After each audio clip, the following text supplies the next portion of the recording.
Nice. Let's do the podcast. In case you guys don't know, this is OPSM. We'll definitely talk about OPSM in this, but I'm going to change my shirt. Thank you. What's going on, guys? Welcome to the Against All Odds podcast. I'm here with Jeff. Jeff, give me your full name, your age, and your place of birth. Okay. My name is Jeffrey Addai. I'm from Ottawa, Canada, and I'm 26 years old now. 26. And what position are you? I completely messed that up. I'm 25. What am I doing? What am I doing? What am I doing? You know what? When you said that, I was like, he looks like he's unsure of his answer. Well, I don't know why. How did this might be longer than you think. Yeah, I know. Oh my god. Oh, okay. Wow. You know how old you are? Yeah. Know where you're born? You know your name? I wasn't. All right. What's going on, guys? Welcome to the Against All Odds podcast. I'm here with Jeff. Jeff, give me your full name, your age, and where you're born. Okay, my name is Jeff Addai. I'm 25 years old, and I was born in Ottawa, Canada. And what's your position? I'm a center midfield. Center midfielder. All right, so let's roll the intro, and we'll get into Jeff's story. So tell me just how, where you're born. Tell me a little bit about your family background, and then just say, how you started to get into soccer, those very first few years. So, I was born in Ottawa, but my family, we come from Ghana. So my dad and my mom first both moved to England, and then they came to Canada, and that was more because of visa issues. So they were living in England, and my dad was playing there, and then he kind of couldn't stay there anymore, so my whole family moved to Canada. And while they were in that transition, that's when I was born. So I got into soccer mainly because my dad was playing professionally, and then he just got me and my brother into it. Mm-hmm. So I started playing at a young age and started playing right from in Ottawa. Yeah. So, and your dad had a successful career, huh? He had a really successful career. He played professional in Ghana first, mm-hmm. and then he went over and moved and played in England. Yeah, that's sick. Yeah. And high level in England too. Really high level. So. Yeah. And you have a brother that plays soccer, sister plays rugby, so athletic family. Yeah. And I know, we've been friends for actually not even that long, 6 months now. It feels like a lot longer. So I know a lot about your background, but this is gonna be good because I can go deeper, more than just surface level. Yeah. And so stop smirking at me. All right. So soccer was in your family. It was, you were born with a soccer ball, probably, huh? Literally, completely in my family, and not even just my dad, my brother, even my uncle. So my extended family as well all grew up playing soccer, so that was just in my life since I was born. Mm-hmm. And when did you start? When was your first team? So I started playing soccer when I was 4 years old on a house league team, is what we call it in Canada. And I was pretty good. At first I started off as a striker, that one kid running, dribbling while everyone else was playing with the grass. So I was doing well, and I think at a very young age, I think maybe when I was 7, that's when I started getting more competitive, mm-hmm. and then I started playing a year up, and just following my brother's footsteps basically, because he was playing in the competitive league by that time, mm-hmm. and then I just got more into it and more involved. And what is your brother 4 years older? Is that 3 years older? 3 years older. Yeah. And then so with house league, is that just you just completely recreational? It's not co-ed? No, so it's all recreational to start, mm-hmm. and you have girls on your team, so the great times. So it's just co-ed to start, and then eventually, if you're good enough at the age of 7, 8, you could jump up to competitive. Mm-hmm. And so that's is that when it turns year round? That's when it turns year round in Canada. And so you 7, 8, you were playing year round soccer by that time? Yeah, 7, 8, I was playing year round. Do you play any other sports? Not out of club, mm-hmm. but in high school, I grew up playing football, basketball. Everyone in Canada plays hockey, so I grew up with my friends and stuff. At a point, I actually had an outdoor rink in my backyard. Really? My mom wanted to get embraced in the culture, so she made one for us. Embracing the culture? Yeah, we were just checking each other on the ice. So yeah, I grew up playing actually a lot of sports. That's funny. Yeah. The ice rink in the back. And I visited Jeff in Ottawa and Godwin and your whole family in January, and I saw what the Ottawa winter's like. And I was trying to warn you. It's cold. Yeah. It's cold. You and Mimi came in sweaters, and I don't think it was enough. We weren't prepared. Okay, so awesome. So you're playing competitive soccer now, 7, 8. At this time, were you still a striker? Were you playing striker? I was still a striker. Okay.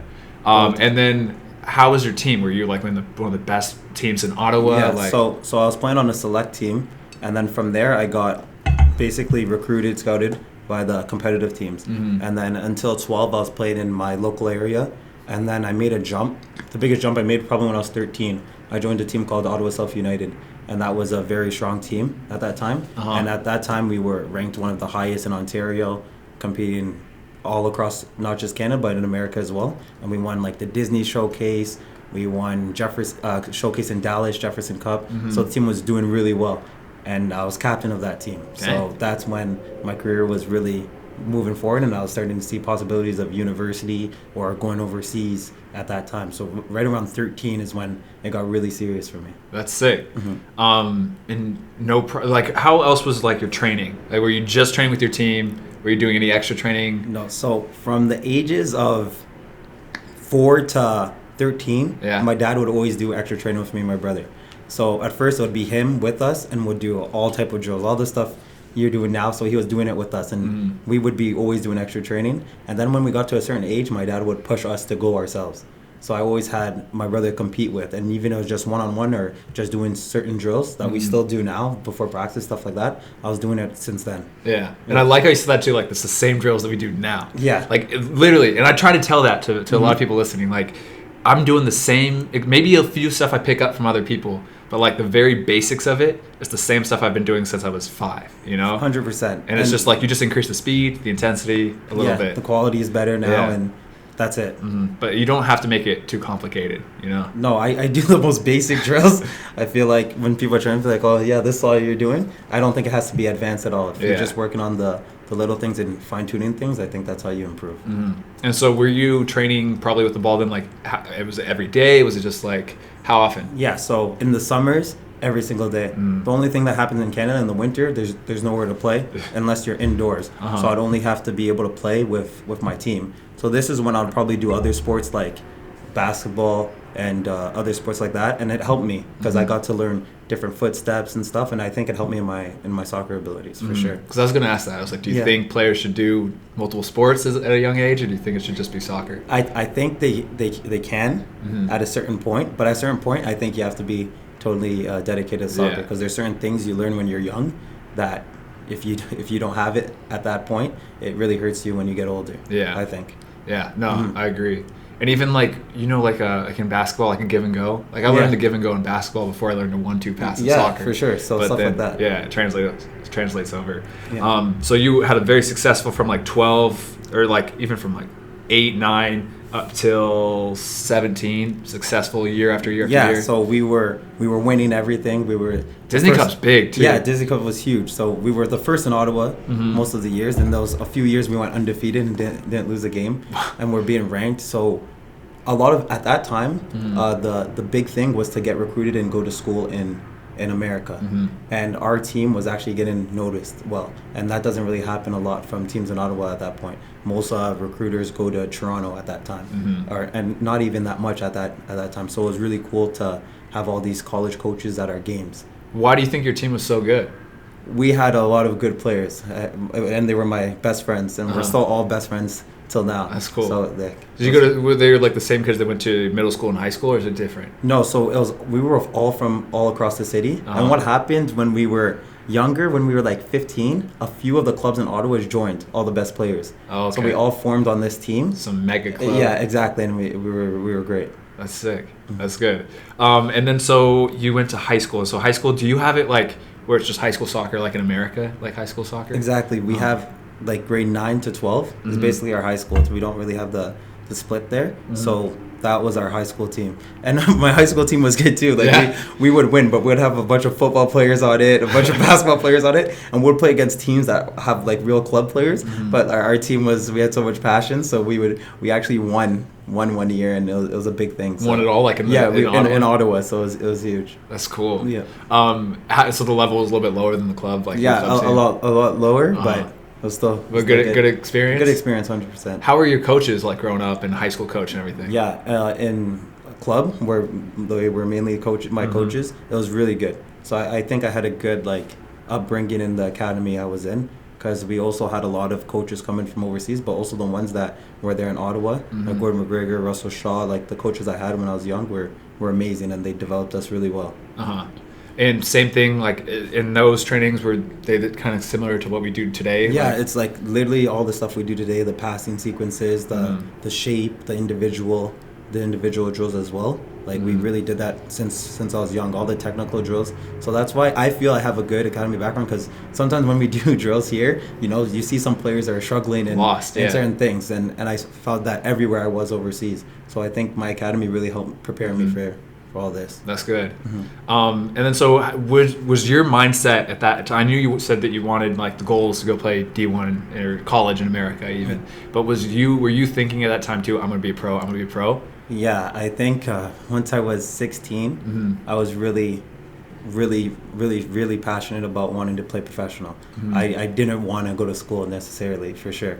And that was the same thing my brother wanted to do as well. My parents tried, but we didn't really at the time have any opportunities to go overseas. So it was just about being the best I could be in Canada and seeing what came from there.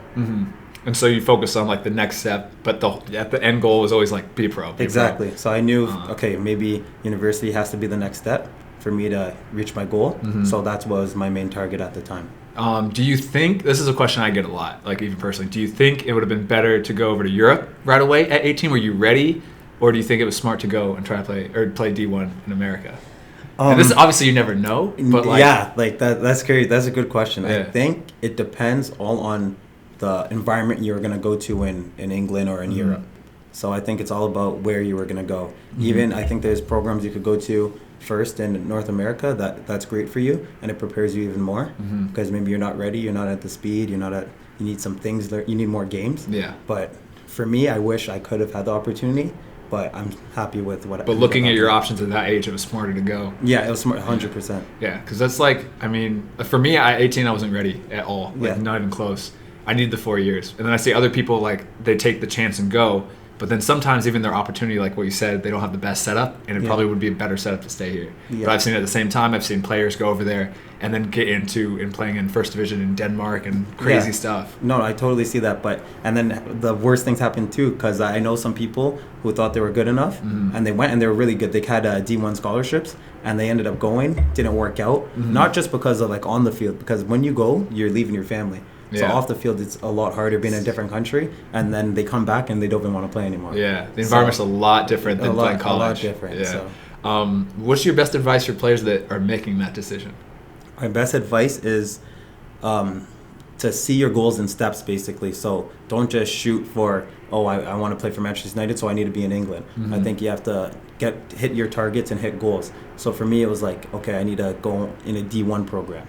But hey, if I can't go in a D1 program, maybe I need to get in a D2 program first, play there a year, and then move up. So as long as you keep moving up in your career, that's the main thing. You never want to start high and go low. It always wants to go upwards. Yeah, starting high, go low is like, that kind of like signals to all the teams that you can't perform at that level. Yeah, exactly. So then take me through from like 17 on and how you got a scholarship to go play or got noticed by a college scout. Yeah, I don't even know if you know this. So at first, I got recruited by a team in Pittsburgh named Duquesne, and then it didn't work out there. So my brother was already just transferred to a school called Spring Arbor University, is an NIA school. So I went to an NIA school for my first 2 years. So that's how I first got recruited there. But in my first year, I tore my ACL. So that's when I had my first injury. So that was kind of my stepping stone into university soccer. So that was my first 2 years, and then after that is when I transferred to South Carolina. And where was your brother before he transferred there? He was in Tennessee. Tennessee. Yeah. How do you like Tennessee? He loved it, but it was hot, and and their team wasn't that great at the time, so he transferred. What city was he in? Chattanooga. Chattanooga. Yeah. There's a new team there. The Chattanooga, like Red Foxes. Yeah, they're pretty good. Yeah. So you basically got that connection to Spring Arbor, right? Yeah. Because your brother was there, and he helped kind of like put in the good word for your coach and everything. How on your team? You said your team was good. Did you have a lot of players that also went to go play in college? Yeah. So we had Dave, Colin, and those guys all went to play in university in the States as well. And then other guys on my team went and played in Canada. Okay. So from that team that I was on, that club team, a lot of guys ended up playing in Canada, but also in America. But I think we were good enough for everyone to probably get recruited. But at the time, we didn't have that many opportunities. Yeah.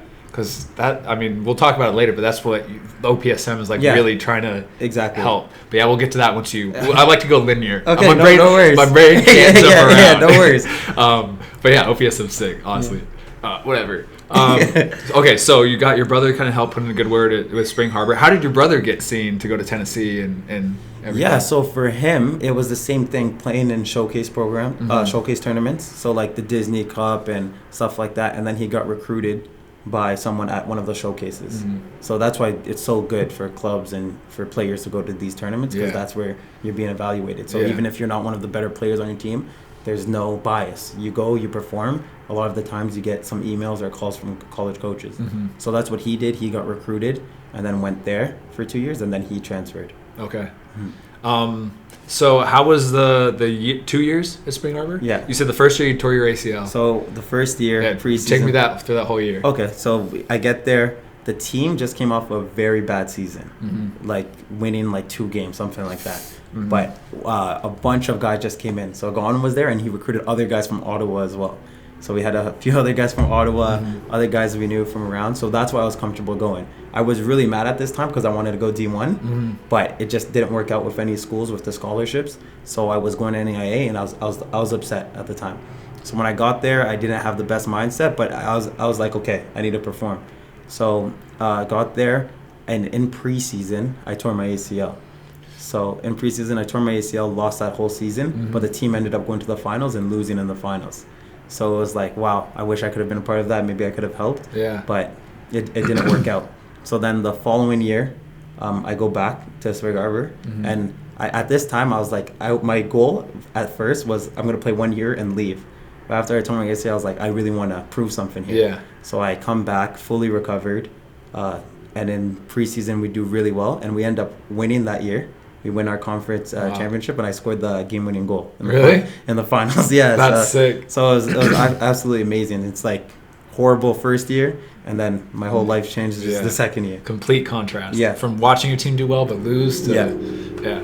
That's sick. Yeah. And then so from that second year, then you got noticed, or did you reach out yourself? Or so that second year, I went and played on a summer team called Michigan Bucks, and they were really good. And the team. Is that PDL or PDL? PDL. Okay. PDL. Because we played against them in St. Louis in 2017. Oh, really? The Open Cup. Okay, that makes sense. Team. And they're a good team. So actually, my coach at Spring Harbor, my assistant coach, played professionally in Albania.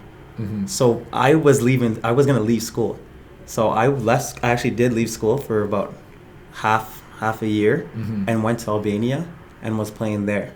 And I was having issues with visas and stuff. But I was basically training there with a first division club there called KF Tirana, and it was like the most prestigious club in Albania. But I was away from home. It was my first experience away from home. I think I was 18. And you're really young. Yeah. That's after your second year? Yeah, after my second year. After the second year? Yeah, after my second year. And it was crazy. And then... Dang, so did you go into college at 16, 17? Yeah, 17. Oh, that's really young. I was in college at 19. That was my first year. Oh, wow. Okay, I didn't even know that. So yeah, I went in at 17. So then I was in Albania by 18, 19. And it was crazy. But not just soccer wise, but also like off the field, it was really difficult. And I ended up actually going back to the States because their season ended in around May. So I went back to the States, and I was playing for Michigan Bucks, and that's when I really joined the team, and I was playing games. And then at like the last game of the season, I tore my ACL again. Damn. But thankfully, right before the game, South Carolina gave me an offer for a scholarship. So I signed to go there. But I wasn't fully signed yet. So I tore my ACL the last game, and then there was other schools interested, and I told South Carolina. I didn't think they were gonna still want me, but I told them like, hey, this is what happened. I tore my ACL. I don't know what happens now. And they said, you know what? We still want you. Come recover for your junior year, and you could play your senior year. Wow. So good on South Carolina. Yeah. So I'll always appreciate them for that, for sure. So let's go back to Albania. So it's really hard off the field too. I mean, I've never been to Albania. But like, how was it?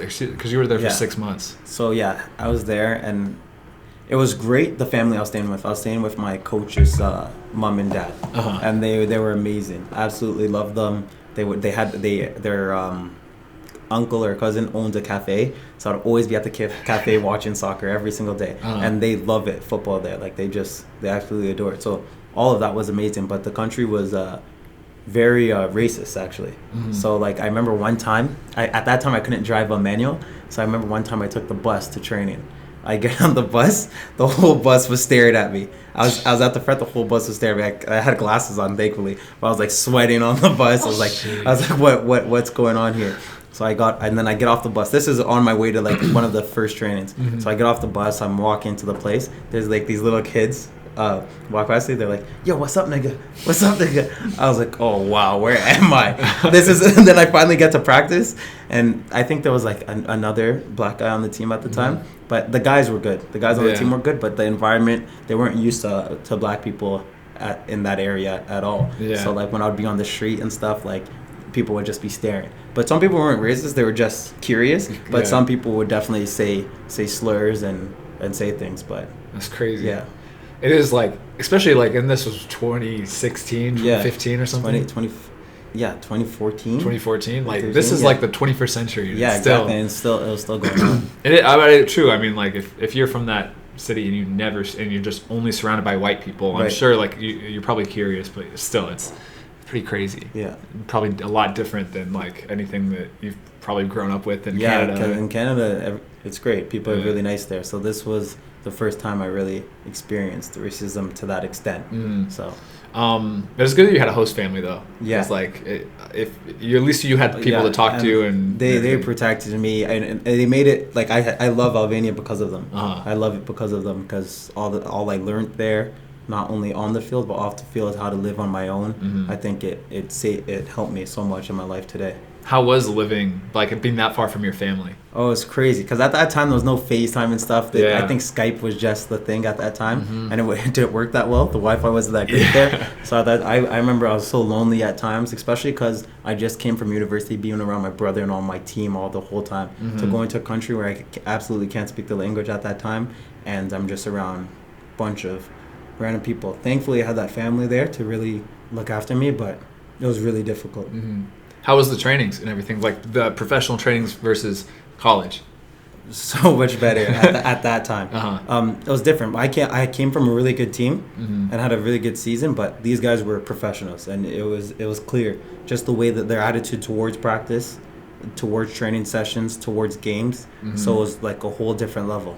So I think I improved so much just training with them for those years. I mean, for the time I was there, and definitely improved. And just, even though I couldn't speak the language, just by reading kind of the body language and the thoughts and what the ideas that the players would do, I picked up a lot of that stuff. Yeah. I always say too, it's like, it's cliche, but like soccer, football is like the universal language. Yeah, you know? for sure. Like, you can tell when somebody wants the ball. You can tell when someone's yelling man on, even if you don't know. Yeah, literally. And it's like, you take a drill and they're doing a drill and you see one pattern of it. You're like, okay, I got it. I can do it, exactly. But it's cool. It's like, you can go to Albania, not speak any of the language, go and then be successful for 6 months and train with the team. Yeah.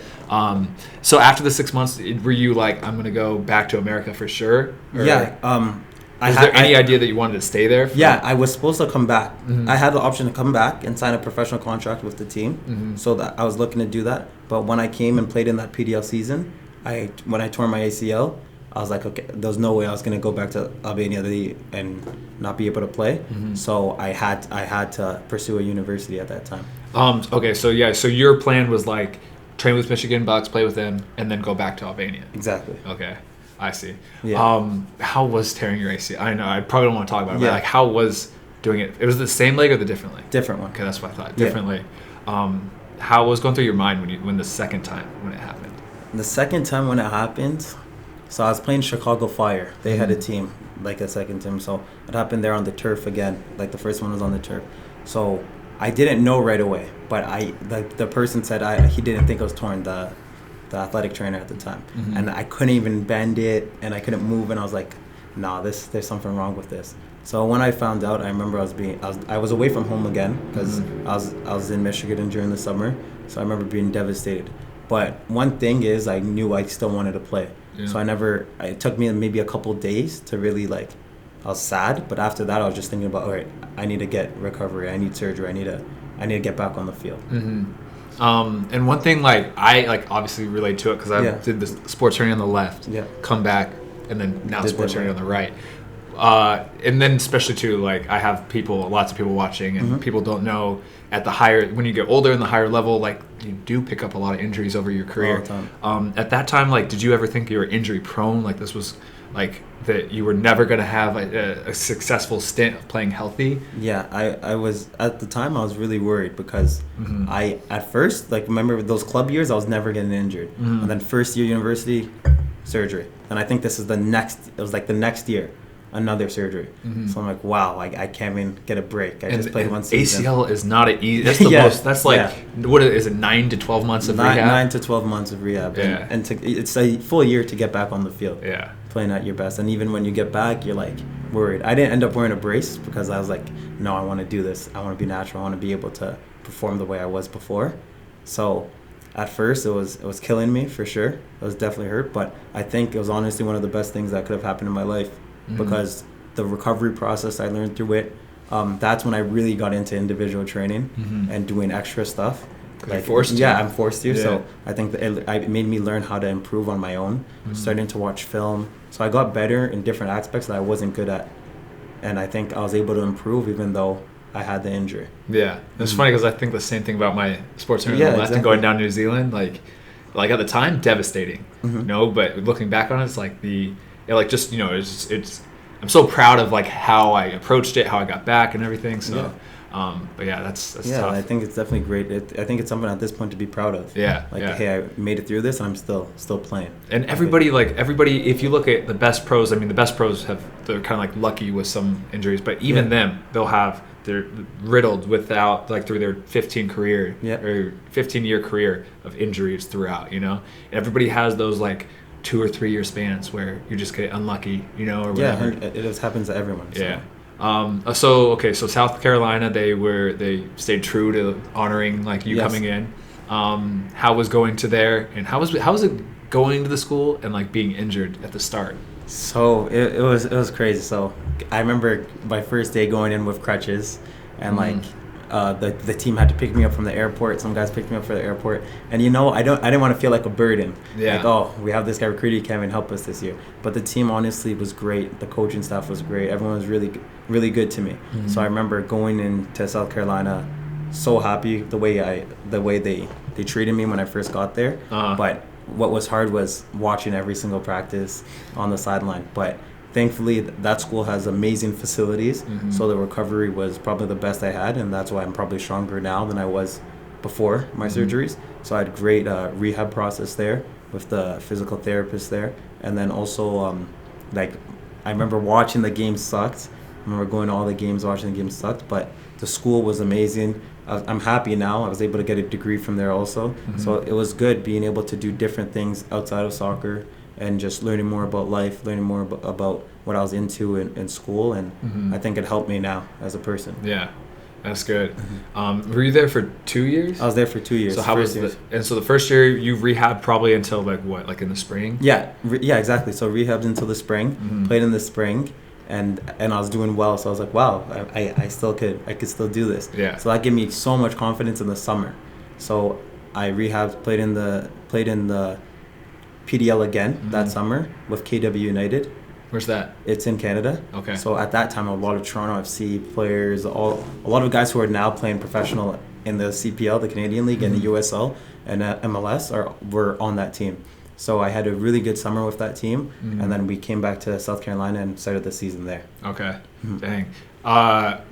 Yeah, and it's funny too because when you look back at your career, like, oh yeah, those 9 months, and you just like glance over it. Yeah. But like, you think about it, 9 months of daily rehab, daily watching your team train, daily watching the games, daily like doing that—that's a long time. No, it's crazy the way I say it to you so nonchalant right now. Like, yeah, I was just on the, but man, it was so long. Yeah. Every day went by so long. Yeah. When you're injured, because at a point, it's not even like you're injured. I couldn't even walk, so like I couldn't even walk anywhere and stuff. So it's like I just want to be able to run, and it's like I just want to be able to pass, just want to be able to kick. So it was such a long process, but it helps. Yeah. And so you played PDL. Were you nervous at all coming back with your knees? Like, yeah. So at this point, I had two, and the way I play, I can't play really with much nerves because I'm always in combat, trying to get on the ball, Yeah. trying to make tackles. So I think when I got on the field, honestly, I didn't really think about it. Maybe before the games, it'll be on my mind a little, but I think once I got on the field, I didn't play with any fear really of it. And I think that helped me. Yeah. Yeah. That's good. How did that season go with KW United? So KW United season went well, really well.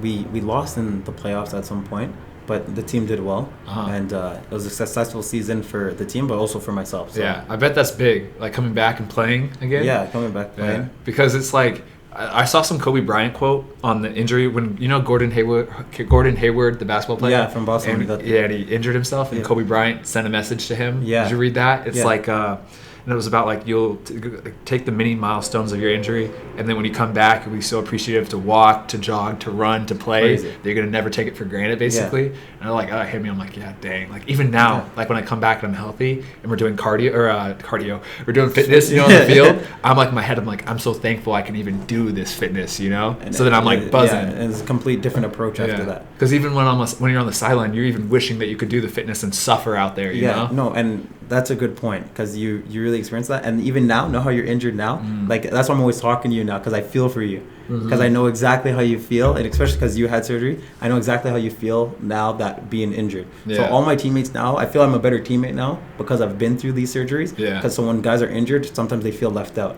So remember those some guys on my team wouldn't even talk to me, wouldn't really feel. But then you remember the guys on your team when you're injured who were really still there for you, still remembering how you were as a player. And I think that comes a long way. Yeah. And it's like what we said in the locker room like a few days ago, like almost comes like you don't want it to, but your injury almost going to become part of your identity as a player, and you don't want that. No. And it's hard to like separate yourself and be like, oh, I'm the injured guy this season, Yeah. versus I'm an actual player on the team. Yeah, exactly. And but it's injuries suck. Yeah, injuries and it's suck, funny because it's like too, it's like you can go like for me, for injury terms, I was completely healthy from 14 until 25, 24, 24, like right before my 25th birthday. From 10 years, like so all like college, nothing. All that. I played every single game of college, every single training session of college, PDL, every single game, every single training. Didn't miss anything. Wow. Germany, nothing. Came back. Sacramento, trained every day. Drive down, played PDL, like everything. And like I was like even in college, like people or in high school, I'd be like Iron Man because I never missed anything. And just like great. Yeah, I know why they call you Iron Man. And so now I'm like get like a 17-year-old be like talking shit, be like, oh, you're always injured. I'm like, well, at 17 I was fine too. Yeah, exactly. But yeah, okay. So you're coming back now. How was the second year of South Carolina? So second year of South Carolina, I ended up going pretty well. We lost in the conference finals. We fell short to a team. I think it was like a 1 goal difference. But the season was successful. The team had a better season than the year before. I did pretty well, and then so it was really exciting. So again, good season, good overall season. Like, and when did you make the transition? It's probably back a while, but when did you make a transition from striker to center mid? Oh, so I moved to center mid, and when I was playing for that the team in Canada, around the age of 13. So 13, that's when I moved to. Once it got started to really get serious. Yeah, I just kept moving back and back. Went from attacking mid, then went to holding mid. I feel like every player does that. Starts to move back. Just move back and back, and I'm just like staying at holding mid now, not trying to go back anymore. You don't want to play any center back? No, I don't. That position's boring. Yeah. Okay, so South Carolina, this was your senior year, right? Yeah. Senior year of eligibility. What happened after that season? So after that season, I ended up having some options, but really wanted to pursue Europe. So Ottawa Fury had a team in the NASL that year. So I went back, and at that time they had an academy too, so I was training with them. But at that time, I didn't sign professionally to them yet. And Godwin was playing in where was he playing? Over in England at that time. And he's like, hey, let's go and try to trial in Europe. This is finally the time. We're both done school. Let's try to make it somewhere. So I remember this is where it all started. So we were emailing a bunch of clubs in Europe. So this summer we're going to go and try to get some trials and just try to go. We got all our money together. We've just been saving up for this. So me and him literally packed our suitcases from Canada and went straight to, we got one email back from a club in Spain in the Segunda A at the time called Diegastera, and we're like, okay, we have a trial here, let's go see it. But at the time we're like, okay, we have cousins in England, we have family there, let's try to go to as many teams as we can and try to get trials. So we literally went to England, but we would go to clubs. They didn't be like, hey, we have a trial here, show up with our cleats and stuff, and literally try to get an opportunity anywhere. And we got turned down so many times. So many times we got turned down, but finally in Spain, we actually got the opportunity, so we got to play there. And we got to play there for most of that summer, but because of the visa issues and stuff, it was like, there was no way it was going to work out. So then I ended up signing my first pro contract in Ottawa, Ottawa Fury after that. This is a big part of like what everybody asks me all the time is from that right where you said from answering or sending emails, like everything, to booking the ticket. Everybody wants to know like how to do that, you know. And what I say is it's emails, like literally research online, emails. And what do you think your success rate from like sending out, if you send out 100 emails, how many emails do you think would come back saying, yeah, come in? If I send out 100? Yeah. Maybe literally 3. and then after you email them again, maybe none. Yeah. So it was really rare. And even the email you get back wasn't that much of a positive response. They'll be like, okay, maybe we'll look it out. So it was so hard, it was so difficult to, like, you're just like, I just want an opportunity, and so it was crazy. But like there was no chance. Yeah, but that's something I didn't realize was like that success rate of the email. I thought like, if I'm a good player and I send this email, they should respond. Literally. And if they're not responding, in my head it was telling me that maybe I'm not good enough, you know? And it's hard to be like, no, this is just how it works, honestly. It's how it works. Unless you're Zlatan Ibrahimovic trying to go over there. Exactly. Yeah. Other than that, it just didn't work out like that. So that's literally what was happening to us. So how many emails do you think you sent out in total? I could honestly tell you, like, there was a point where, like, when you would send an email, be like, no, you can't send an email because you're like a robot. Because they just thought, like, you sent sent so many emails, thousands of emails. Sometimes I go through my email now and see like a random email, like me with this paragraph to a club, like, because then we got creative with it, like, hey, 2 Ghanaian pros looking for a club. Like, we started getting creative with it. I was like, man, some of these things I was saying to these clubs, trying to Google Translate all these things, probably like didn't make no sense, but just thousands and thousands of emails. But now it ended up helping because the connections. Yeah, and overall it's just persistence. 100% persistence. And the visa is tough. Like that's what I you know, I went over to Germany and found it to be really, really difficult to get a visa. And in Spain, it just looked like it was not working out. They in order for them to offer us enough money that we were like, okay, we're comfortable with, we needed to be either from there or be able to get a certain visa, and then they weren't able to provide it. So it was like, okay, then we don't want to stay here and work and have to do that. So I ended up going back to Ottawa. And that's frustrating to hear that, or to know that you see another player that you're better than, but just because he's from Spain or Germany, they're there, and now you can't be there. And I was so bitter at the time. Eventually, you learn, hey, that's just the system. That's how it is. But exactly like you're saying, at that time, we were hurt because we're like, hey, we finally look like we made it. We played games with this team. We fit. It's a really good level, and like from there, you could go like the La Ligas there. There's so many things, and we're probably in the environment in Europe. That was my goal. So to know that it just wasn't working out, and when we were there, we went to a lot of places. I went to Belgium, France, England. Literally, people told us it's impossible. Like, you can't make it, you can't, and we would just keep trying. And then there was some points where like, wow, is this really impossible? Like, because nothing was working out, but we just kept trying and kept knocking it. And again, like you're just saying, like, oh yeah, we went to Belgium, France, like it was like little quick stops, but like to think about, like, in your head to go to different country and it not working, like that's impressive to be like, yeah, I'm gonna keep going, like it's gonna keep, we just gotta find one, exactly. And like, because we've talked about it more in depth, but there are absolute lows, like going somewhere, being so pumped, and then having going to the train. Like one time we got promised, like, yeah, we could train, we have our cleats, we have everything there. Once we get there, maybe the head coach didn't know, and we're talking to the director, and they'll be like, no, not today. And we have a ticket the next day, so we're like, what? We have to train right now. And just to not even be able to, so devastated.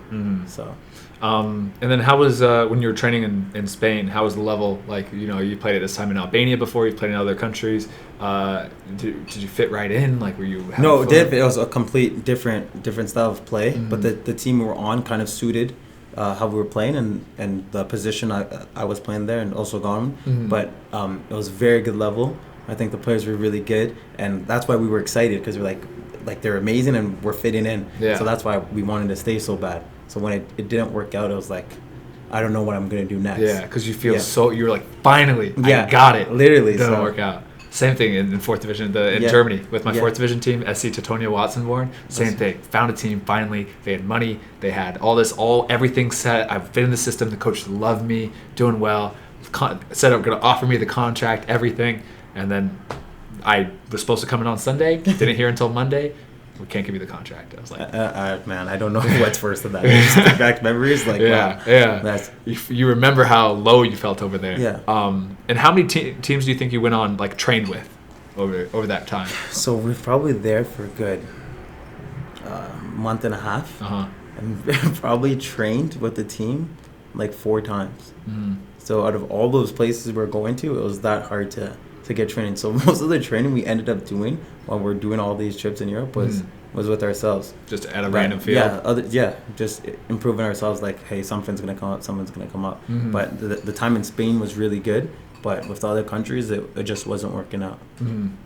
Yeah, that's rough. Yeah, so it's hard. And then after the month and a half, and this was, you were in Spain, they said that it wasn't going to work out with a visa. So, and what made you go back to Ottawa instead of stay in Europe? Because the Ottawa Fury coach at the time wanted products from Ottawa to come on the first team. So I had a strong chance of making it to that team, and they were doing really well at the time. So I was like, okay, I'll give it a chance. My goal is to play in Europe, but I was like, hey, this is my home city. Maybe I could play here, and maybe it could be a stepping stone to get back into that market. So I was like, okay, for sure. So ended up going back to Ottawa, and then it worked out, and I signed my first contract there with Ottawa Fury. Do you think that having on the resume of even just being over in Europe playing was helping the factor of the coach wanting you to come in? Yeah, it did, because they knew that I was in Spain and that I was doing that venture, and that the club actually wanted us to stay. So I think that boosted kind of them and their interest in me. Yeah. So it was really good. Yeah, because I think, and I always look at it like, okay, if I'm a coach, like, what would I want as a player? And sometimes with the players that want to make the jump on the pro level, if you've been playing NPSL for 5 years and you're struggling to make it in the pro level, you know, as a coach, you see this guy just playing NPSL. Well, now if he goes over and goes to Spain and even trains for 3 months, you're like, okay, well, it's a little bit more interesting. Yeah, you know? And at least give you a try. It's all about making your resume look better. Yeah. And then so you got brought into Ottawa. And how was finally, after all that, like, you sat down, signed a contract, how was it? It was definitely a relief. Yeah. It's different because I always thought I'd be somewhere else, but I was still at home. Yeah. So it didn't feel as great, but it was good because the environment there was really good at the time. The head coach was Mark DeSantis, and now he's the head coach of the MLS side of Vancouver. So it was really professional. Like, the players they had at the time was super professional. So it was really good to be in that environment because it was really, to be honest, at that time it was similar to the teams I was training in Europe with how professional it was. That, like, they were giving food after training, all the injury prevention stuff. So I was like, wow, this is a perfect environment for me at this point. Yeah, it's funny that you said relief. A lot of the guys so far have said, like, not like the best ever is a relief. Like, it's because honestly, you work so hard and you do so much and you envision it for so long. It's more like when you sign it, you're like, finally, like, you know? Yeah. It's like, because you're so close for so long. Never, I haven't had anybody here be like, oh no, it was, you know, like the best exactly ever. Best day ever, exactly what I expected. Everybody's been like, I felt like I had a weight lifted off my shoulders. That's like what most people say. Yeah, no, so 100%. I totally agree. That was my feeling at that time. You're excited, obviously. Yeah. But like, for me, same thing. It was more like, okay. Like, yeah, literally. So.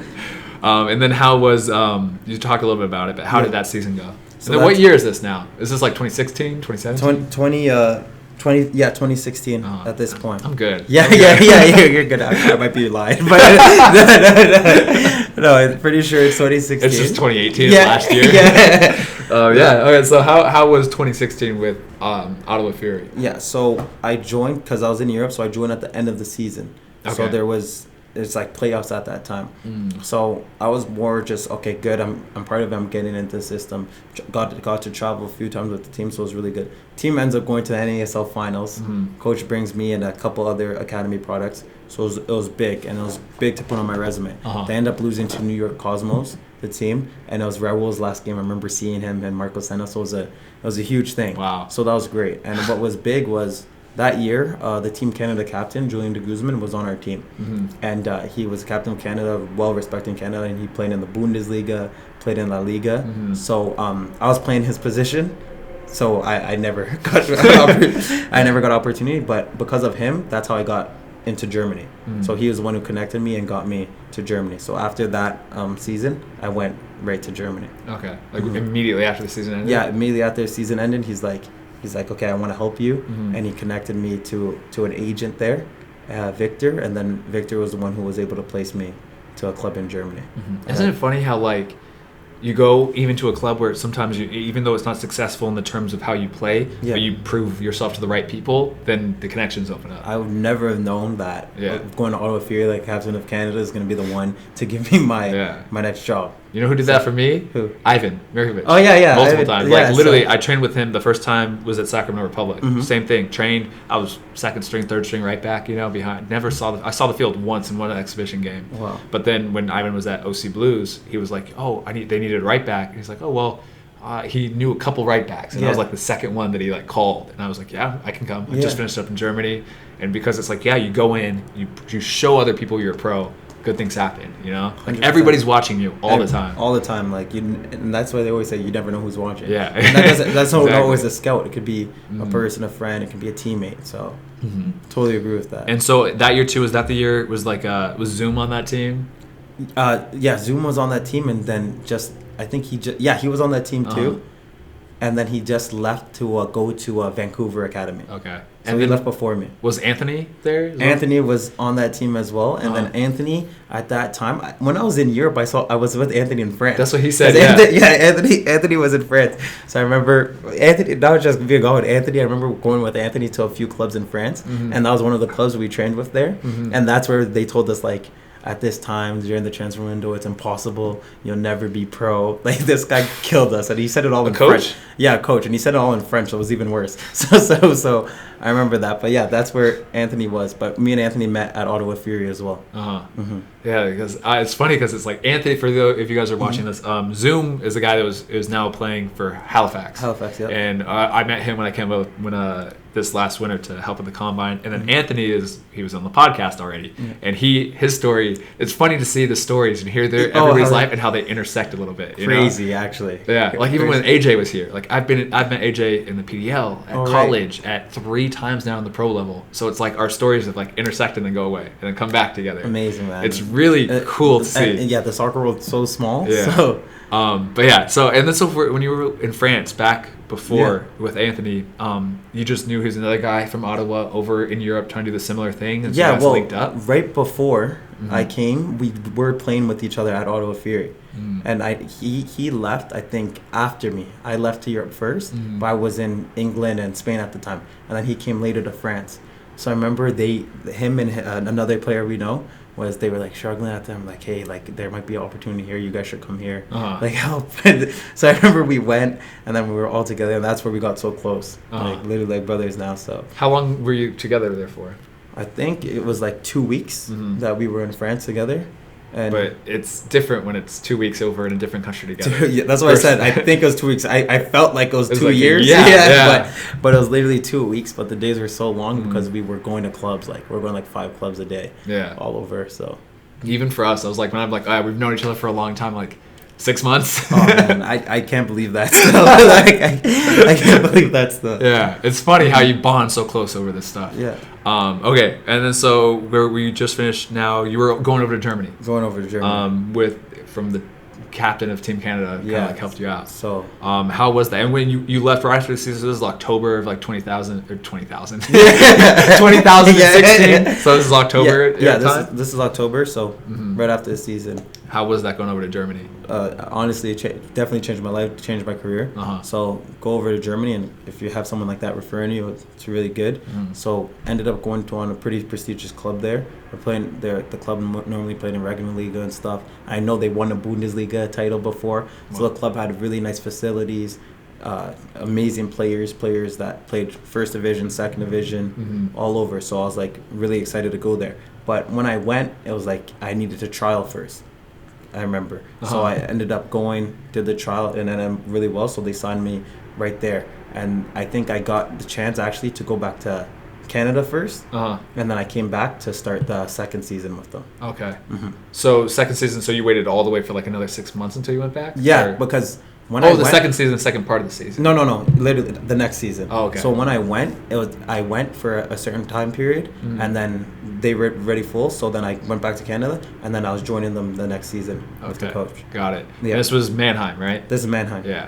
Yeah. Okay. So yeah, and for those of you who don't know, Regionalliga in Germany is is a very it's a prestigious league, and it's funny too in Germany. What I noticed is like you can be in a 4th division team and play in a 10,000 seat arena, Crazy. or you can be in a 4th division team and literally have played with no stands. Yeah, literally. And like same with the 5th, 6th, it varies club to club. It's really interesting the professionalism, like how it varies. It's crazy, and like there could be players in the 6th division making 4,000 a month, and then players in the 4th or not even making that much. Yeah, $50 a week. Yeah, literally. So it's just all about in Europe, and what I learned, especially in Germany, it's all about the club you're on. Yeah, it's not even always about the level. It's all about what club you're on and what that club could provide for their players.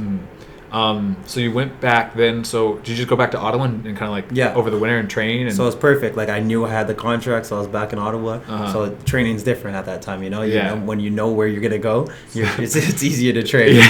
So it's easy to be motivated. So I remember being so excited for that. I was like, finally, I get to play in Europe. This is my ultimate dream. Like Ottawa was amazing, but like now I'm gonna be playing. I'm excited. I want to start. So. And where was your brother this time? My brother, this is when he was in New Zealand. Okay. So after. So when you went to Ottawa Fury, where did he go? Exactly. So after I went to Ottawa Fury, that's where he got the contact to go to New Zealand. Got it. Okay. So he was in New Zealand and was absolutely loving it. So he was playing professional there, and then I was in Ottawa. So when I was going in Germany, he was really excited for me as well to be able, because he knew I wanted to get out. I wanted to explore more. And learn more. So. Yeah, it was cool. a big deal. So you were in contact with your brother a lot, like talking about how it was in New Zealand, you were over in Germany. Exactly. And I know you know the time difference change, so we would talk like the next day. It would always be the next day for him. You said one text a day. Yeah, it would always be the next day for him. I remember talking like it's my night, his morning, some sort of thing, the next day. So that's cool. And then so you waited, you trained, and like we said, when you're training for something, it seems like so much easier than to train like, okay, I don't know where my next trial is. Like, so you went back over then what, June? Yeah, went back over, in June. Yeah, for preseason. I'm like a fortune teller. Yeah, but you know the season. So go back then for preseason, and it goes really well. So this team was a team that wanted to get promoted. So there was a lot put into it. It was the Dreite Liga. Yeah, they're really demanding. So Aufgeht's. So they're really demanding, and it went really well. All right, so you went over there. This team wanted to be promoted, and how was training, and how did that everything go? Yeah, so I remember we would play like 3 games a week during preseason. So it was like, okay, cool. I needed games. So the season went really well. The first half of the season till December, we were first place the whole time, and then the last game before the break, we lost to the second place team, and we ended up being second. So I remember like during the off break, like there was a lot of pressure on us, and then that we didn't end up first that season. We ended up finishing second or third, so it wasn't successful for the club. So I remember that being a hard time. So it was good though playing in Germany. I think the level was outstanding, and that's what the Canada captain told me. Is like, if you go here, it's gonna be great for your career. Yeah. So I remember going there, and then it ended up being a good season. Not the season the club wanted, but for me, I think I improved a lot. Yeah, that's a good way to look at it. Yeah, and it's true. It's like, like there's high levels like in America and Germany, but like it's different. It literally it is different, slightly different styles of play. To Spain, to Germany, to France, to 100%. And it's cool to go over there and just to add a different element to your game. In Germany, it's like the ball just moves. It's pinging, technical. Everybody's so tactical. In America, it's so athletic and strong and physical. For sure. And it's cool if you can add that part of the game with the American part. Yeah, or Canadian. Exactly. Yeah, I think that helps a lot. Like the tactics I learned in Germany, the technical, and just like the ideas. I think it helped me now to how I'm playing now. Yeah, because that is something when I went over, I felt like I was Like with the ball at my feet, I was the fastest guy on the team. Yeah. But moving the ball, I was one of the slower guys. Right. Like I felt like my brain was just one step behind. Yeah, they think faster. Yeah. It's I cool. think that's another thing. Not just being in the country, but the players. Mm-hmm. So you learn from your teammates a lot. Yeah. So I think I got to learn a lot more from the players I was playing with while I was in Germany, because these guys were playing Bundesliga, playing stuff like that. So the things they would do and the experience they had and the things they would teach me, I think it helped excel my game like crazy. How did you like Germany, like as a country in Mannheim? Oh, I liked it. I think I was there for a while. I ended up learning the language to some extent pretty well. And I was really close to a few guys on the teams that I still talk to daily now. So I absolutely love Germany. And, Germany's fun. And my goal is maybe one day to go back to Germany for sure. Have you been back since? Yeah, I've been back. I've been back to visit. But I mean to play. Yeah. Yeah. How were you living? Were you living with another guy, an apartment? Like no, at that time, at first I was living with someone else. Then I had my own apartment. So it was hard. Like I'm saying, like I loved it, but I'm not even remembering most of the moments. I was by myself. Yeah. And at first, when I couldn't speak the language, it was so hard because I had no one to talk to. I remember I'd get home from practicing because of the time change in Canada. So for the longest time, I wouldn't have talked to anyone. Like I would have tried saying some German words, but there's sometimes like it's not a conversation. It's not a conversation. I'll just be listening to YouTube, watching shows. So I remember like being very lonely at the time. But it's funny too. I do the same thing. And when the people are like, "How's Germany?" I loved it. Yeah, because you love it's such an amazing experience. You love so much of it, but then it's like, well, how were you? And then I'll dig a little deeper. It's like, well, I was really lonely. Like I missed my family a lot. Like this was bad. But like you look back and you kind of just like it's like the Instagram world. You know, like everything's great. Yeah, great. Literally, but like living by yourself in Germany is hard. You know, it sucked. I hated it. Like I loved it, and I love being there. I love the people. I love my team. But living by myself over there, like exactly what you said, watched Netflix. I felt like I knew every single show on Netflix. Yeah, literally. Yeah. Man, the where you talk about it, I was like, why did I say I loved it? This is why I do this. I dig. No, you got it out, but for sure. Because now I'm remembering like a lot of moments that you're just alone in the apartment. You go outside. It's a whole different vibe from here and being in Canada, especially not having your friends or anything. Yeah. So the worst thing is when soccer's not going well, like say, so you're not in the team or stuff.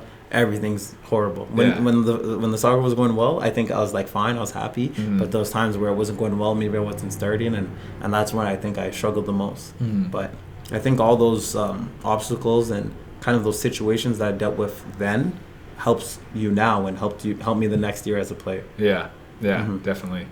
It was hard for me in the winter. And because it's like I was used to like playing in California where it's like, oh, if you're bored, like go hang out with your friends, let's go outside, let's go do something. And then you're in the winter of Germany and you're like stuck inside, or you go outside with 10 layers and you go to a cafe and sit there and like you have a surface level conversation. Yeah, literally. And it's like, and then you can't even text anybody. Absolutely not the same, for sure. It was interesting, but like a great experience. Bad part. There's pros and cons to everything. Yeah. So you finished out the season. You guys got like second and third. So a good season, but not what you guys wanted. For sure. Good for you. Full season. Did you play like every game? Yeah, played majority of the game. Started majority of the game. So it was exactly what I needed. And good level. Learned a lot. And then so what happened after that? So this is like May of 2018. Yeah. So after that, I remember going into it. I didn't know if I was going to re-sign to that team or look for a higher club. It was a club higher that wanted me. And so I remember training with them, and when I was there, I remember I got injured. I injured my foot completely off the field. So I remember there was one time I was with a few of the teammates, and I was walking back to my apartment, and then I was getting mugged. So I was completely off getting mugged. So I remember running, and then I ended up falling off like this cliff, and then I completely mangled my foot. So. And that was during the times where I was going on these new trials. So I was completely devastated. I didn't know if I was going to stay in Germany and wait until it heals, or I needed to go back home. So I was I didn't have anything secure yet. So I ended up going back to Canada, not having a contract, recovering. And I was like, damn, I don't know what I'm going to do next now. And I was kind of back in that position I was before. I was like, now that I didn't re-sign and now that I'm injured now. And what hurt me most is it wasn't even on the pitch where I got injured. Yeah. So... And I didn't know how long the injury was going to take. So I remember rehabbing at that point, really, really like, wow, what am I going to do next? What was the official like diagnosis? I remember when I went back to Canada, the doctor said like, hey, I don't think you'll be able to play without pain ever again. So they're like, your foot is basically completely bruised up, and you're always gonna have pain anytime you hit the ball or receive the ball. So, and it was like that for a long time. And I remember just rehabbing like crazy, doing everything I can. My brother was helping me. Had a good physiotherapist there, and then eventually it got better. I had a physical therapist tell me that that's my sports hernia. That's the worst thing. Right? I don't know why they say that. Yeah. I mean, I understand it's like, there's always, you want to be a little bit realistic. But like, literally, I was doing that, and the guy it was after my first surgery, and I just had the abdominals, and I hadn't had the adductor. He was like, there's a really good chance this pain's never going to go away. And he's like, you're never going to roll your whole life with it. I'm like, and I literally sat there like what? Yeah. I remember the person, when literally same story. She literally said, you'll never be able to play again, or you'll always play in pain. Yeah. I remember telling my mom that. She's like, no, that's not true. You have more faith than that. Believe and keep recovering. Yeah. That's what pushed me through. I just got a new physical therapist. I was like, okay, cool. I just didn't show back up. Man, that's good. Yeah. But I mean, there's people like that though. Yeah. But and how long did it take? So that took about 4 months. That's a long 4 time. months, and then I actually got the opportunity from there to go to Portugal. So there was a guy a Canadian who owns a club now in Portugal called Primeiro de Dezembro, and he was like, yeah, I could connect you there. So that's where I met Johnny and Fabian, guys on our team now. So I went there, and I was training with them there, and it was kind of at a point where it was during the transfer window, and I just made it after it. So I couldn't get paid during that time. So I remember training with them every day and kind of finishing out the season with them in hopes that I was either going to sign there the next year or find a different club. Yeah. And it's funny too how like, I always think it's funny. It's like, okay, so this was Johnny and Fabian's club. Yeah. So they're over there. You come in as the trialist, just training. Yeah. And then the next year, the couple flash forward a couple years. Now you guys are on the same team together doing this, and then another person might come in and trial, and then you never know. In 2 years, that trialist, you might be going over in his country to play. And it's like I love that. Yeah. So like it really seems like it's completely intersecting. And you lives. form like crazy bonds. Now the bonds I have with them is so different here. Like when we see each other, sometimes we laugh. Like remember this in Portugal. So it's great. And just that connection just came up from random, like just from your past of like from all the connecting and reaching out to people and my brother. Then I was able to get that opportunity. Yeah. And it's like kind of like you never want to close any doors behind you, or like what might seem like a dead end now. You never know in 6 months, 2 years what's going to happen. I'm always telling people relationships are so important in this sport. Yeah. As long as you continue to build relationships, you never know what will happen next. So for example, at that club Primeiro de Dezembro, when I got there, they just got a new coach. So the assistant coach really liked me and was trying to get me signed, and it didn't work out. That assistant coach ended up leaving and then got the job in Tulsa. Zhao, right? Yeah, Zhao. Yeah. So Zhao gets the job in Tulsa. So I remember after the season, I went back to Canada, and then I was thinking of what I was going to do, but I was about to go back to Portugal. So this is near the end of summer. I'm like, okay, preseason's coming. I'm going to go back to Portugal. The day before my flight, I didn't book it yet because I always book flights last minute because I know everything will happen. Maybe listen up. I don't know where Mimi is. yeah. She always gets mad at me for that. I have lost so much money. Flights. Unreal. I was packed to go to Europe with him. Yeah. I had my ticket.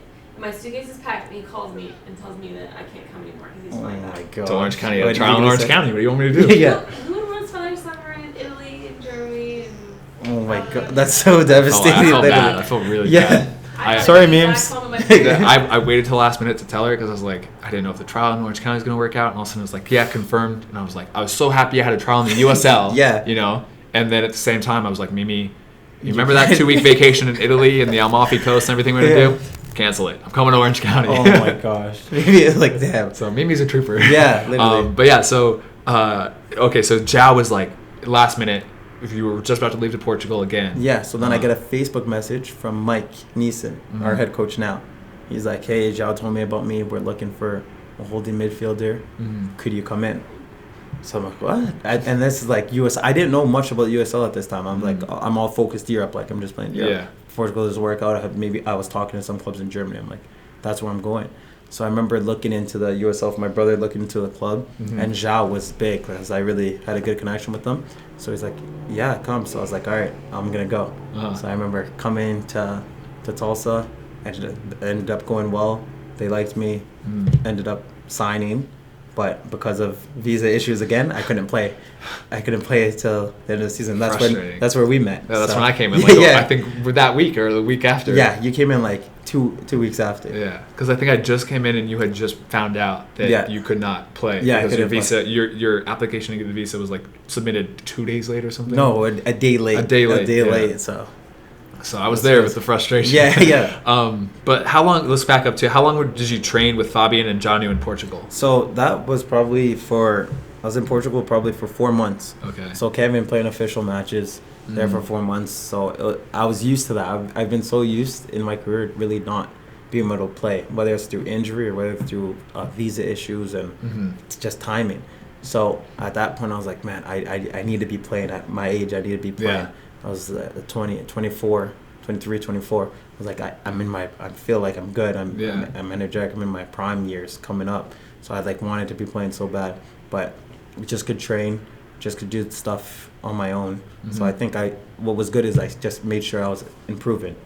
Regardless, I couldn't get official matches. I was just improving, trying to get film, trying to get videos so that maybe I could get myself opportunities somewhere else.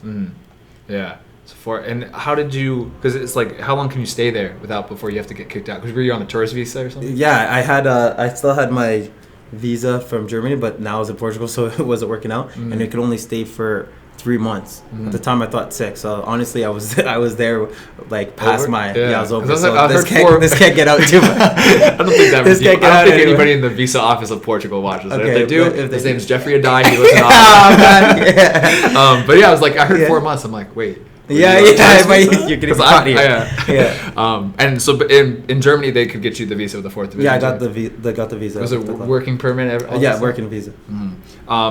Okay, so 4 months, and then so you went back to Ottawa after Portugal, trained, and then you were training all the way up until the summer. Yeah. And then that's when Zhao said right before. Yeah. It's funny, it's always last minute stuff with you, huh? Last minute, so it's crazy. And I liked it how you said that you were planning on going to Portugal, but you had Germany as a backup too. Yeah. Because how important are backups?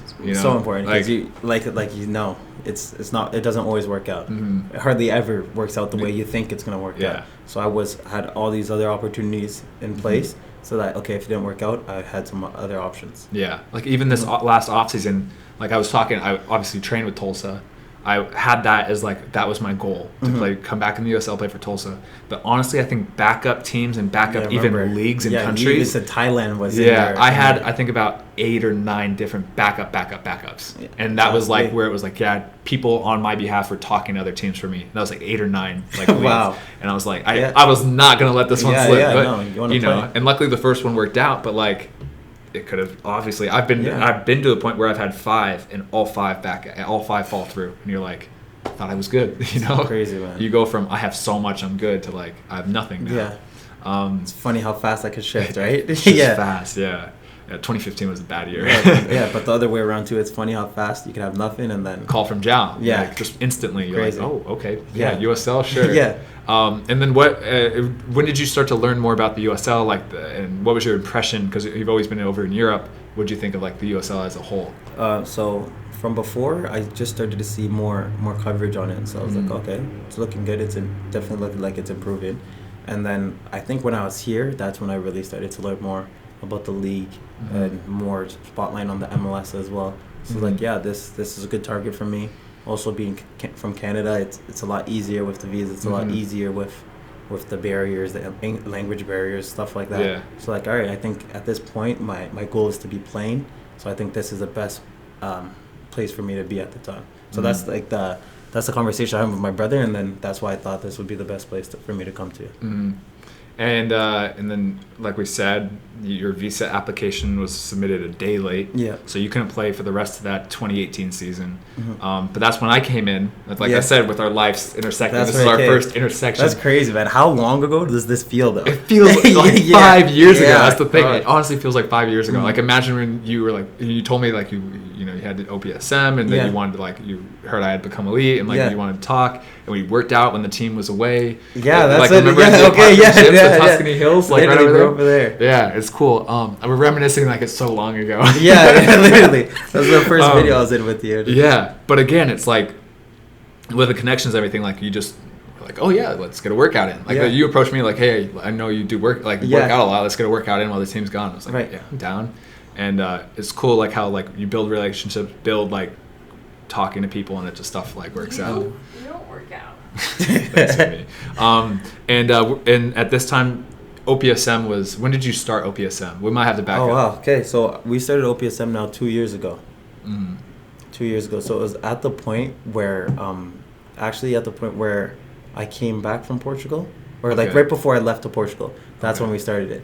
And it started off with like we were just doing individual training, and throughout the whole time where we were traveling and stuff, Godwin especially, we were helping a lot of people get to other opportunities, like get to other clubs, teams. So we were doing that, and at that time I was making a lot of highlight videos for players. Like I learned how to make my own highlight video. I made one, and then people were like, "Hey, how do you do that?" So I was making videos for so many people, and then I'm like, "Hey, do you know coaches? Like, could you send it off to them?" Then I'll start doing that, and I'll be like, "Hey, Godwin, you know more, so could you help me do that?" So then it just started growing like that, and growing with the individual training.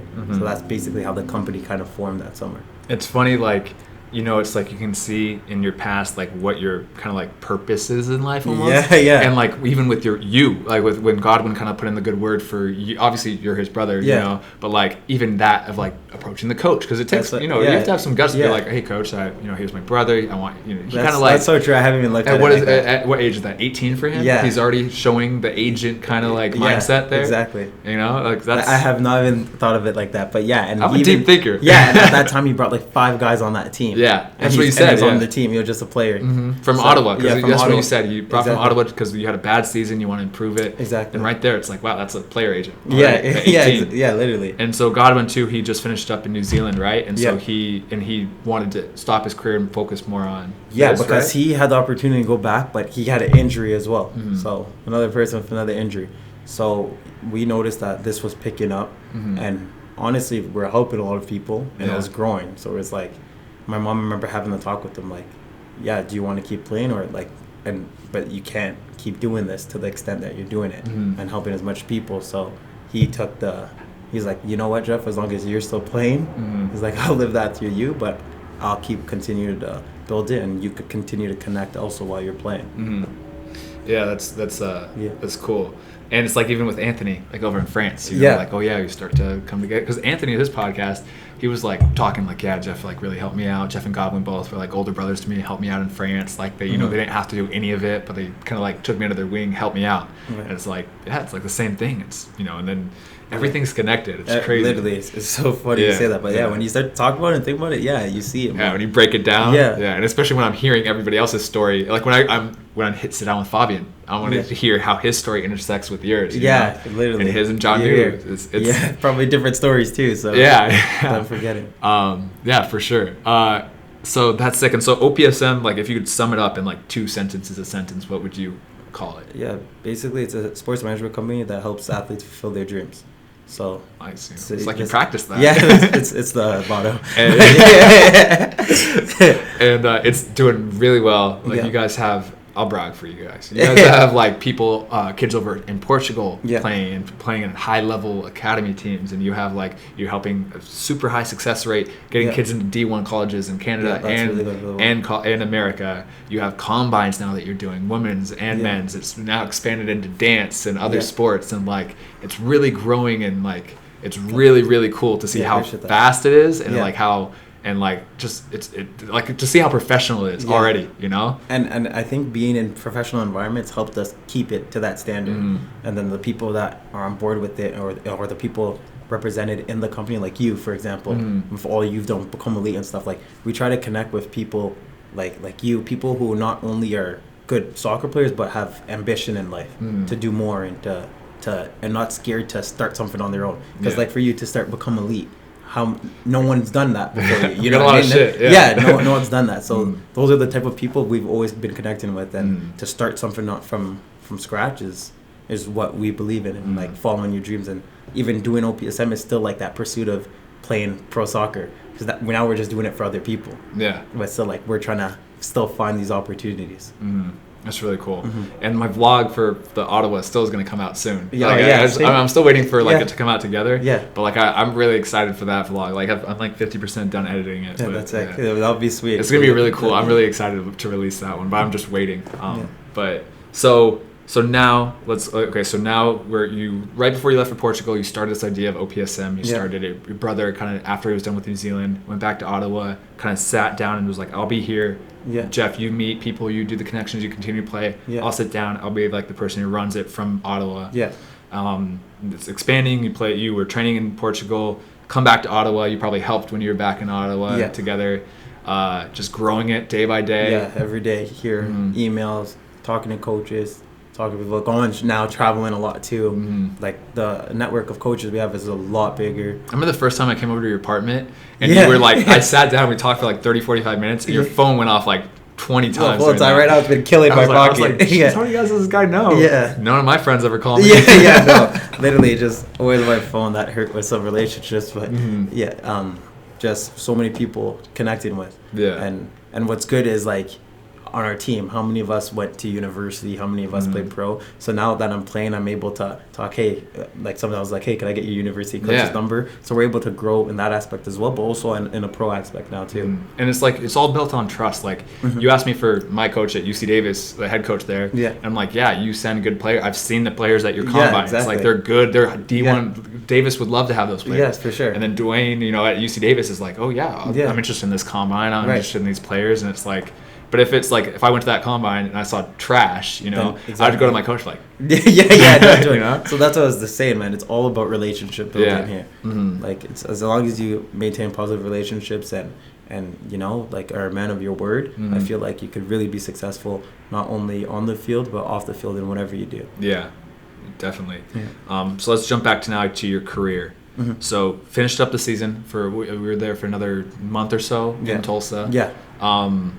Didn't go. Didn't go as planned. You're not playing. Also, with all the injuries, with all the the times that you couldn't get the visa, all that stuff, was anybody telling you like, hey, it's not going to work? It's obviously not meant for you. It's not going to work out. Honestly, I've had a very supportive family, brother. So I don't have a lot of people in my life close to me who say that to me. They all kind of still believed in me. I think that helped. The people around me really helped me because no one really encouraged me to quit. From uncles, aunts, everyone in my family and my close friends all continue to push me and said like, hey, keep going. So I think that's what's been the extra motivation because I couldn't have done this all myself. Yeah, that's good. Because in at the low periods when you're even thinking about like, I don't know, like if you have a family that's like, no, go, come on, go for it. Like, and I think it helps too to have like your brother going for it as well because you don't want to like stop, know. And so it's like, because if he's going, you'd be like, I should go too, It's complete motivation having that. Yeah.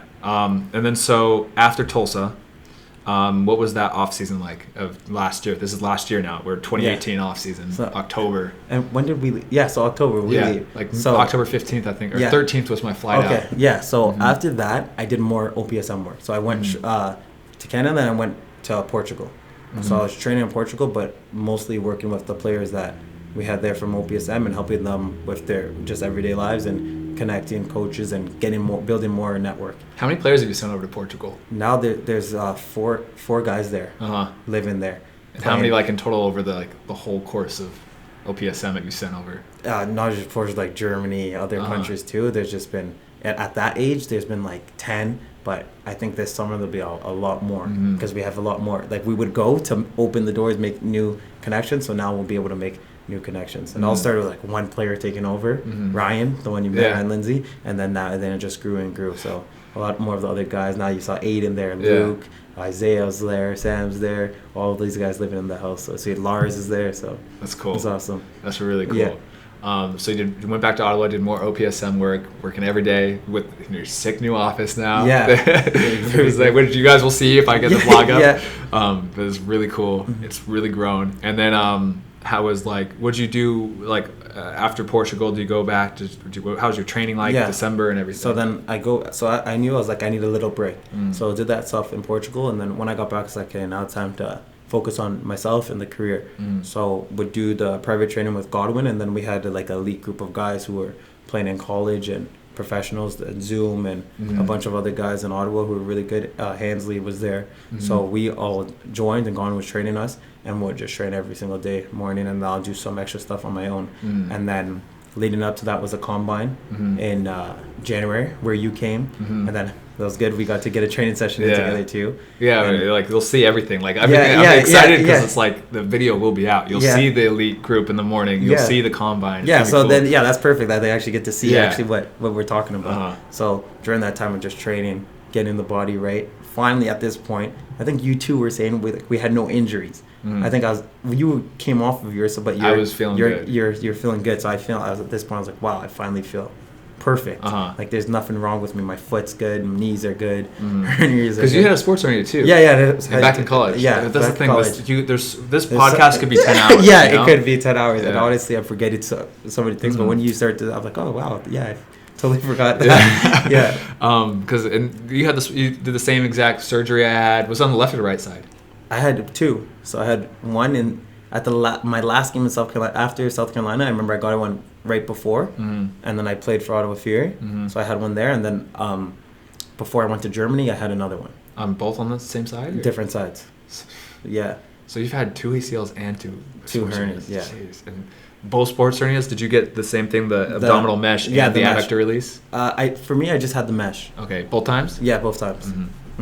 And did you have that like shooting sharp pain down to your groin? Exactly. Oh man. Sucks, I remember when you started talking about it just recently. I was like, no, like I hope it's not. But you knew. You're like, you're like sports hernia. Yeah. I was like, you sure? The day when it happened in the 80. I looked at the clock right after because I was like, I thought I almost made it to the game. And you're having such a good game. And it was like 87th minute. I looked up and because I felt a little. I was like, oh no. And I was like, that's a sports hernia. In my head, I was like, that. Do you know that photo they posted on Instagram of you jumping up? Yeah. And was it then? Because you were jumping pretty high. No, why then? Okay. You know, I could tell after the game by how you walked over to the fan section. Yeah, you said it. Yeah, you were limping. I was like, I even went to your parents. I was like, he's walking a little funny. And then like when I went down to like congratulate you like on the field, like I could tell in your eyes that like you were like somewhere else. Yeah, because I don't know. You had a great game. I don't know why you weren't like. I was grumpy. Like, yeah, you're grumpy. Like I could just tell. Like, I knew it. I didn't want to like admit it. But you don't see anything, so like I had no clue. I was like jumping at you bad. Very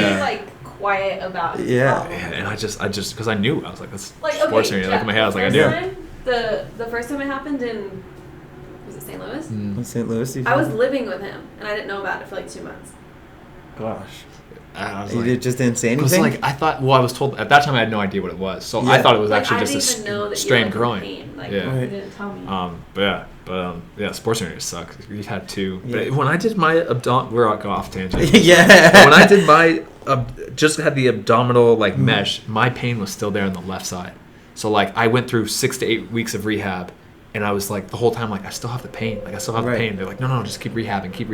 So it was like, it was at week 11 or 12 when I got the next MRI set. And they're like, oh, yeah, we need to go in the groin and do the release. So and then it's another 6 to 8 weeks of rehab after that. Yeah. So it was not fun. It was a mess. Man, you talk about that just brings back memories. Like, God. Yeah. Take deep breaths. Yeah. But, like, it's like, honestly, it's like inspirational to hear, like, look at you now. Yeah. 2 sports hernias, ACLs, you're back playing, doing really, really well in the field, and so it's like inspirational. It's like I see my friends, I see my teammates doing it. Yeah. Sip had a crazy story about fractured his leg twice. Sip had some bad injuries, and look at Sip, he's still playing. So it's cool. It's cool to hear. That's why I like sitting down and talking too. Yeah, it's like you hear crazy. In-depth stuff. But then so the OPSM combines, men and women's went really well. Yeah.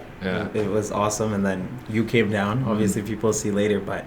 The atmosphere was so good because they had pros there now. Like last year, like there wasn't that. So bringing you down and having all the team there, a bunch of guys, Zooms there, all the Terrence came down. So that was huge, and I think the kids really got a really good positive outcome from not just the performances and the recruiters that were there, but also from the people we brought in. Yeah, because I think it'd be inspiring for me if I'm playing in this combine and I'm seeing other pros that are involved. You know, it's like, well, if they did it and they're involved in this process, like it's like, you know, you get a little bit more like, oh no, this is pretty legit. No, you're not recording, right? Oh yeah, can you hit it? Okay, so then this is pretty much where we are now. So then when did you hear that you were going to come back to Tulsa? So I found out that I was going to come back to Tulsa, like once we got back during the off season. I remember Colin was doing the negotiations with Mike, so I found out probably in November. November, I was like, okay, I'm committed. I think it's the right step. So that's when I was like, okay, I'm good to sign. And I think I didn't sign anything till like end of November or January, and then that's where I was like, okay, it's good. And then I was like excited. But throughout the summer, I knew I was coming back. I was just negotiating kind of what the contract would be. Yeah. And that's always nice when you, same thing. Now, again, you were training for something. You got something to look forward to. You got a set place to go to. Yes. Yeah, because we talked about that. Like, even like, it's so much nicer once you're there from the start. It's such a different feeling. I don't want to discourage anyone if you don't have something to look forward to, but it's such a different feeling. I remember times when I didn't. Sometimes it does push you a different way, but this is just, you have the security and you kind of know exactly what you need to do. And you know where you're going. I think it's going to be encouraging because those kids, if you're in that position right now, they're like, oh, other people felt, people that are now successful with the pro team, they were having the same feelings I have. Perfect. Look at it like that. So, Because it's funny because like with my vlogs that I put out, like my most depressing vlogs where I'm like, I have to get another surgery for this time or whatever. Horrible. Like that's where people are like, this is the most inspirational when I see that. Yeah. And only if I make it and go and become successful afterwards. If I stopped there, it wouldn't have been. Yeah, that's true. Because they like it's funny because it's like I always thought to be inspirational, you had to go on YouTube and be like, you can do it. Like work hard, do all But it's the opposite. You show your struggle, And I always told you that's what I respect most about you, because you show mostly the stuff you're struggling. Get some shit. No, I respect that completely. And it's inspirational not only to the people you're talking to, even us teammates and stuff, Yeah. And so now we came into Tulsa, and how did preseason go? I know you can tell them. How did preseason go? And how is the start of this season? We're like 6-7 games in. Yeah. So preseason was crazy. Well, because this time preseason, like 8 players from OPSM. 8 guys I know were coming to the same team as me. That's never happened. So I was like, I know most of the team already, and then the rest of the team was completely new except DJ. So it was really good. I think the team vibed really well right from the beginning, but we kind of had to make our own identity because the team the following year didn't do well. Like really good players, but didn't end up doing well at all. So we kind of had a lot of pressure on us to hit the season with wins and do well. So preseason was really demanding, really tough, but I think personally I think I performed well and the team did well. We showed that we had really good players, and then the start of the season, we were in first place after the first 5-6 games. So it's been a dream start in a way. I think it could have been better. It still could be better, but I still think that we have a lot to prove this year. But it's exciting because finally get to be a part of a team that really could use the experience that I've learned personally from all the failures from before and also the success like in Germany and stuff like that. I feel like now I'm really putting all that to the test. That's good. And you've successful so far. I mean, like you've started and played in every game so far. Yeah. You're named vice captain. Yeah. Which is awesome, and 25, which is really cool. It's sweet. And everything, like you said, the vibe of the team seems really good. Everyone's the first day. I remember Fabi running around and jumping on people on the first day. But it's been really good. So I'm excited to see for the rest of the season just how everybody does and everything. And so now I also got a request for people to ask, because I always just talk about it until now and then I stop. Okay. But I always say like, okay, what's your goals now for the future? And I know it's like it's hard because you can't predict the future. Yeah. But like, what if you could 5-year plan, I guess? So I think it's always good to have targets. So I definitely have targets. So in 5 years, I still want to be playing. So my goal is to move up. So moving up would be not only playing on a better USL team, but whether it's going to MLS or going into a first division somewhere else. So those are my goals. So my immediate goal obviously is to help this season win.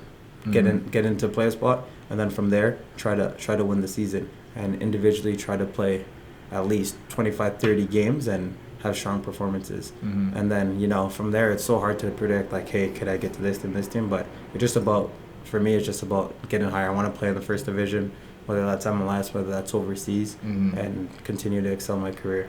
Yeah. Exactly, and that's why, like, if you guys are watching and wondering why I haven't asked that, because that's pretty much what everybody says, you know. Like, honestly, because it's like you can't predict it. It's like, oh, I want to be on this team in this league, but it's like, you want to focus on the year, have a good year. You have your goals. Everybody's got their goals, right?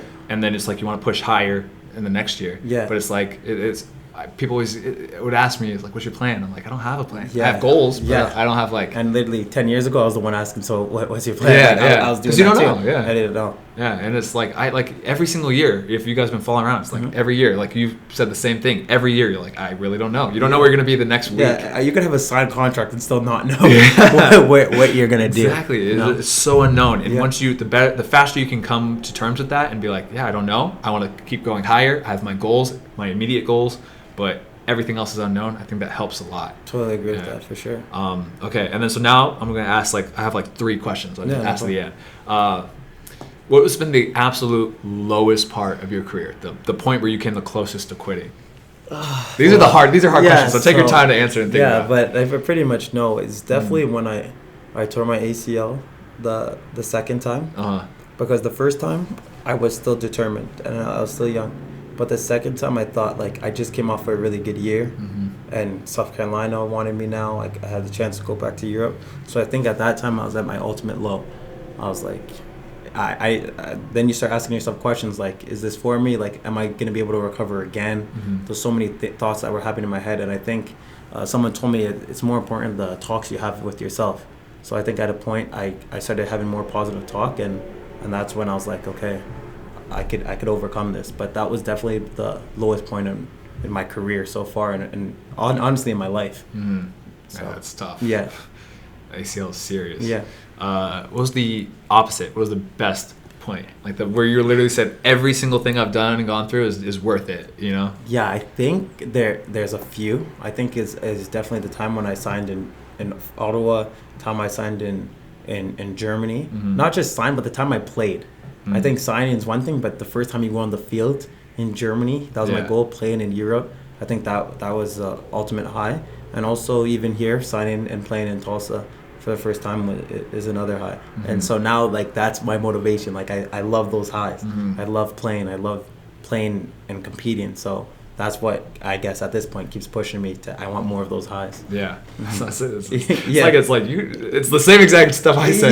Really. It's really funny. Like, every player says the same thing, or like I say the same thing in my videos. It's just worded a little bit differently. A different way, right? But it's funny. The more I do this, I'm like learning so much stuff too. That's crazy. And then my last question is, if you could go back to yourself now at age 16, 17, or whenever, younger self, what would be like one piece of advice you'd have for yourself? Yeah, so what's cool is I use this almost every day on the people I work with now. But the biggest advice would be to continue to want to improve every day and to have short-term goals.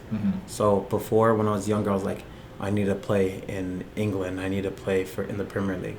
But if I were to talk to myself then, it would be more about improving on this aspect of game, and then improving on this, and watching film, just everyday things, so that I'm improving every day, because it's so long. Your career could be so long, and days are so long, so you have to try to get the most out of you can out of each day. So I'll try to focus on the short term. I like that. Yeah, because you can be kind of like turned away or discouraged when you have that big turn. You want to play in the EPL, and then sometimes like you don't see the close progression. No, and you'll be lost in that, and you won't be focused on your daily routine and your daily habits, and that's the most important. Yeah, and I think it's always in the back of your mind, but like that's not what you focus on. Yeah, for sure. Yeah, that's good. Anything else that you want to say on the podcast? No, you're in front of millions of people right now. Yeah. No, just appreciate you having me on. I hope whoever heard the story and hears what Matt's doing continues to support and continue pursuing your dreams. Very cool. I have a question. What's up, Mimi?